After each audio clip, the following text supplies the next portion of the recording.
So Scarlet Nexus is an action RPG where it takes place in a world where the human brain has evolved to a certain extent where you have special powers. And so you play as characters that have these unique powers, and you go through the game and you explore and you fight evil and darkness.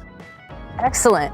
Okay, so what we're seeing here is a lot more chill than what we've seen in some of those trailers that have come out here. Can you tell me where this is and what you can do here? So this place, we say like a hideout. It's like a hub for where all the characters in this game hang out.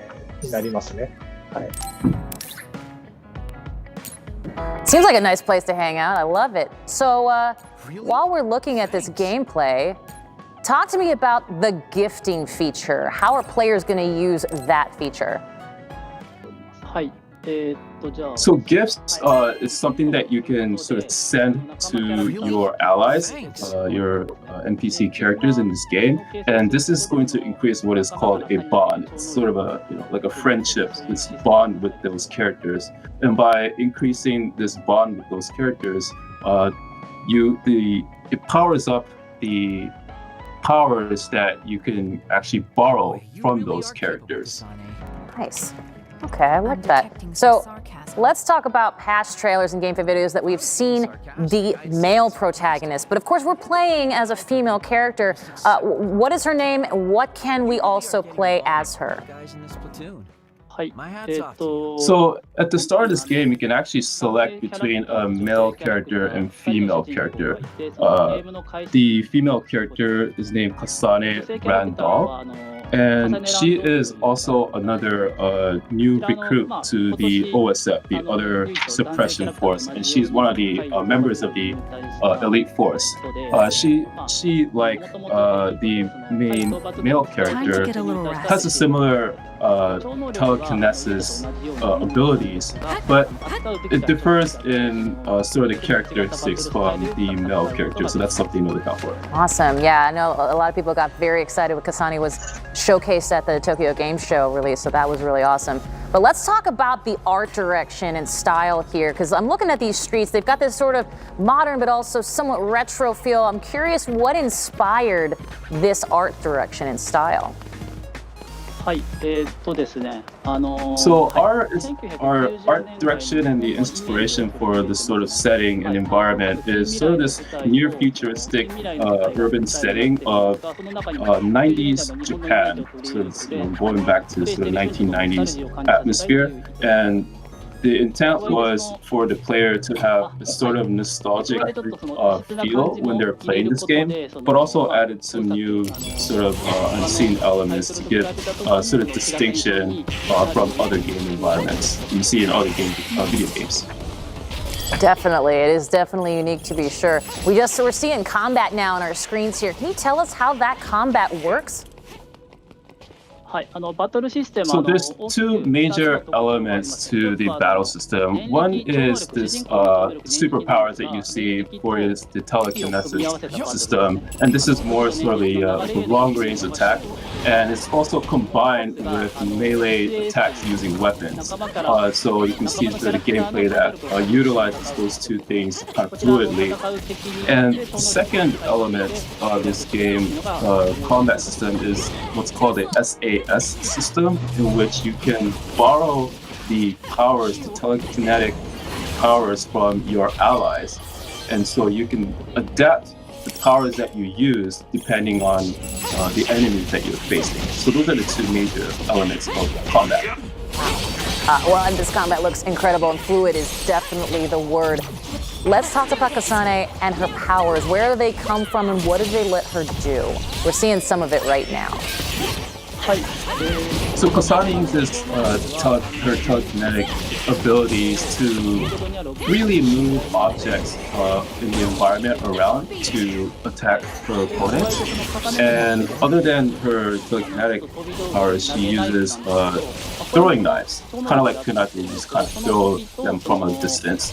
So those are the two sort of fundamental aspects of Kasane's style. Nice. The enemies in Scarlet Nexus are beautiful and terrifying. What can you tell us about the others? So these enemies known as the others, they descend from the sky. And the threatening thing about them is that they go in and they eat the brains of human beings. And so in order to combat that, this OSF, this group of elite combatants, other suppression force, is there to sort of combat this threat to humanity. And they are a very scary threat, I will say. Now, we see that Kasane has put on her hood and the music and visuals change. Things get more frenetic. Talk to me about what that is and how that impacts gameplay. So this is what's called the drive mode, and this is achieved by filling up the gauge that you can see at the lower center of the game screen. And once this gauge is filled up, you can enter this thing called the drive mode, which the OSF members, these powerful humans, they increase concentration. They go in a state of mind where they're very concentrated and they're sort of in the zone, so to speak. And so that's why you put on the hood and sort of music starts running, and it sort of illustrates how they're mentally in this zone of increase and intense concentration. So that's the drive mode. Excellent. That's how I feel when I put on a hoodie too. Obviously, Kasane is with some friends here. How does the party system work in Scarlet Nexus? So both of the main characters in this game can have up to 2 party members accompany them in battle. And by having these characters accompany them in party, their SAS system receives special effects or buffs. So depending on the situation, you can swap them out for different effects or buffs to aid you in combat.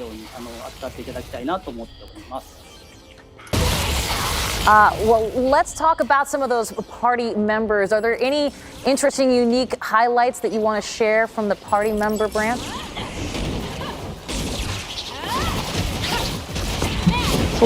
Yeah, so as you can see in the B-roll, you can use many different types of powers. You can inherit a variety of different powers from your party members. For example, there's a thing called hypervelocity, where time literally slows down around you and you move from this hyper speed to sort of devastate your opponents.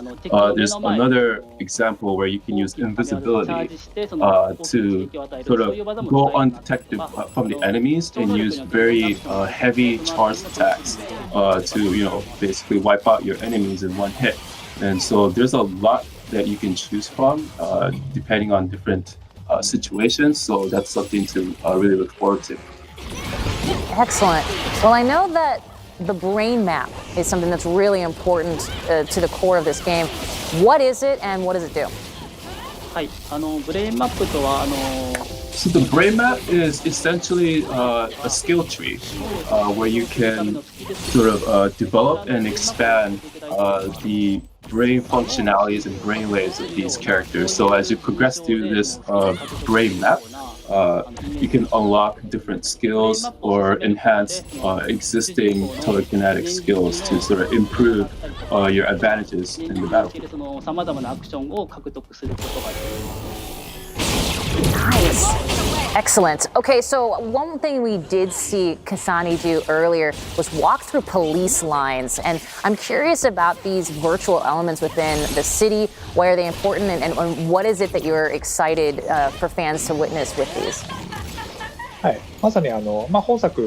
so what you just saw there, since if you sort of recap back to the world setting of this game, the humans have evolved their brains to a certain point that they can sort of pick up a lot of information that's not readily visible to the naked eye.